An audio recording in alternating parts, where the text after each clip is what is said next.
आज का प्रश्न सुप्रिया जी कोलकाता से करती है कि महाराज जी, हम किस देवता का नाम जपें कि हमें सबसे ज्यादा लाभ हो, और हमें कौन सा मंत्र का जाप करना चाहिए और किस देवता की पूजन करनी चाहिए जिससे हमें अधिक लाभ प्राप्त हो। देखिए, जिनका भी प्रश्न है बड़ा उत्तम प्रश्न है कि किस देवता का पूजन करना चाहिए। पहला बात तो ये कि देवता का चयन आप मत कीजिए, भाव का चयन कीजिए। अब आप एक साधारण सा उदाहरण लीजिए, मन को देखिए। किसी किसी को एक देवता पर बड़ा भाव होता है। जैसे अगर मुझे शंकर जी पर बहुत भाव है तो मुझे शंकर जी की प्रशंसा करना, बात बात पर शंकर जी की और भाव को ले जाना, मुझे शंकर जी पर आस्था होना अजीब लगता है, जो कि बाकी देवताओं में हमें वही भाव की उत्पन्नता नहीं होती है। किसी को राम जी में होता है, किसी को कृष्ण जी में होता है, किसी को शंकर जी में होता है, किसी को हनुमान जी को होता है। हैं तो सब एक, एको अहम द्वितीयो नास्ति, ना भूतो ना भविष्यति, सब एक हैं। पर जिस स्वरूप में भगवान आपको प्रिय लगे, किसी को हनुमान जी प्रिय लग रहे हैं तो वो हनुमान जी की भक्ति करें। तुलसीदास जी राम जी को पूजा करते हैं और सुखदेव जी महाराज, वेदव्यास जी महाराज भगवान श्री कृष्ण का पूजन करते हैं। क्यों? क्योंकि जिसको जो भाए उसी की और मन को ले जाना चाहिए तो भाव उत्पन्न होता है। अगर मैं राम राम को पूजूं और मेरी भाव राम से ना लगे तो अच्छी बात नहीं है। लेकिन किसी किसी के जन्म से देखिएगा एक अच्छा अलग भाव होती, किसी किसी को शंकर जी पर अधिक भाव होता है, किसी को दुर्गा जी पर अधिक भाव होता है, किसी को हनुमान जी पर भाव होता है, किसी को शंकर जी, अन्य अन्य देवी देवताओं पर भाव होती है। तो हम जिस देवता से हमारा उचित भाव बैठे हमें उसी की ओर जाना चाहिए, क्योंकि भगवान कहते हैं मैं भाव का भूखा हूं, भाव का भूखा हूं मैं। भगवान भाव के भूखे हैं। उनके जिस रूप को आप भाव से पुकारेंगे भगवान उस रूप में मिल जाएंगे। और ऐसा शास्त्रीय वर्णन कहीं नहीं है कि किसी एक निश्चित देवता से ही आपको मुक्ति मिल जाएगी। शिव महापुराण में आपको शिव जी से मुक्ति है, देवी भागवत में देवी जी से मुक्ति है, जहाँ पे आप ब्रह्मा जी की वर्णन पढ़े ब्रह्मा जी भी वरदान में मुक्ति स्वर्ग दिए हैं, कई स्थानों पर गायत्री माता दी है। इसका अर्थ है कि देवी देवताओं की भक्ति से ही आपको मुक्ति मिलती है। इससे कोई लेना देना नहीं कि आप किस स्वरूप का पूजन कर रहे, बस एक माने कि भगवान एक है। और दूसरी, कौन सी मंत्र का जाप किया जाए। देखिए, मंत्र कोई भी जाप कीजिए, जिस देवता को आप पसंद करते हैं आप उसका पूजन करते हैं। अब उसके नाम से हजारों मंत्र है और हर मंत्र अपने जगह पे सिद्धि प्राप्त है, सिद्ध किया हुआ मंत्र है, किसी न किसी संत महात्मा द्वारा लिखा गया मंत्र है।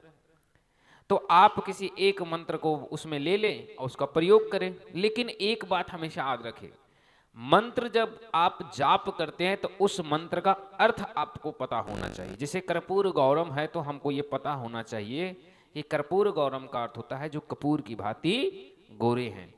तभी हमारी भक्ति होती सफल। बिना अर्थ के मंत्र जपने से व्यर्थ है। जैसे हमारे बच्चे जपते हैं ना रटंत विद्या, पहले के जमाने में संत महात्मा जब भगवान की स्तुति करते थे तो उनके जमाना में वो भाषा संस्कृत चलती थी, तो वे आराम से उसे उनकी मौलिक भाषा में पुकारते थे। तो हमारी जो मौलिक भाषा आज संस्कृत नहीं रही, तो हमें संस्कृत भी जपना है, पर उसका अर्थ को कहीं से नहीं मिले तो आप गूगल बाबा से पूछिए। गूगल यूनिवर्सिटी में बहुत सारे स्टूडेंट पढ़ते हैं, आप भी वहाँ पे थोड़ा स्टूडेंट बनिए और रिसर्च कर लीजिए कि हमें इस मंत्र का जाप दीजिए। जिससे अगर आप कृष्ण जी को पूजते हैं तो श्री कृष्णाय वासुदेवाय हरे परमात्मने प्रणतक क्लेश नाशाय गोविंदाय नमो नमः।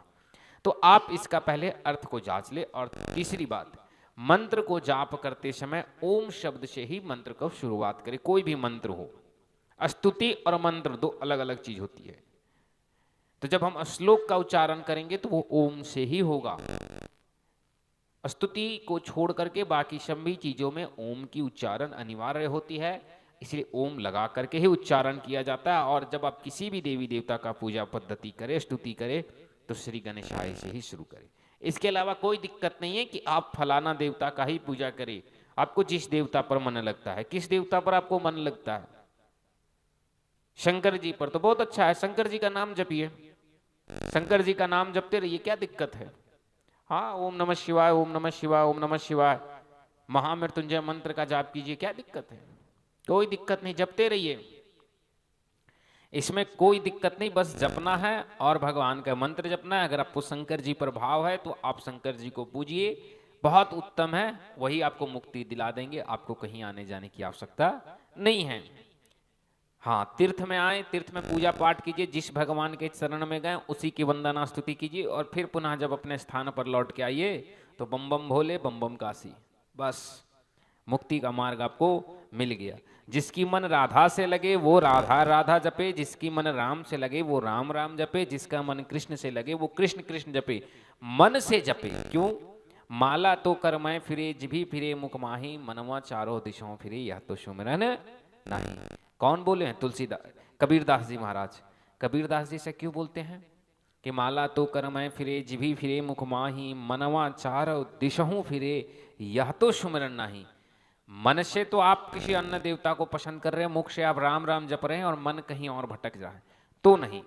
अगर आपको राम जी पर भाव है, पूरी आस्था है, तो फिर आप माला जपें।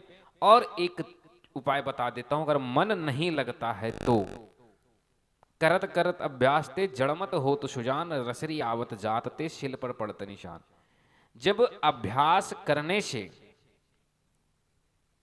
जड़मत हो से सुजान, जिसकी जड़ यानी बुद्धि जड़ के समान हो, वृक्ष के जड़ के समान हो, जो जमीन के नीचे हो, मत हो तो सुजान, वो जाग जाता है। तो आप अगर किसी भगवान की भक्ति करते हैं तो धीरे धीरे धीरे आपकी मन उसकी ओर स्वयं लगने लगती है। इसीलिए आप पहले अभ्यास कीजिए, अगर आपको किसी भी देवता से मन नहीं लग सकता है।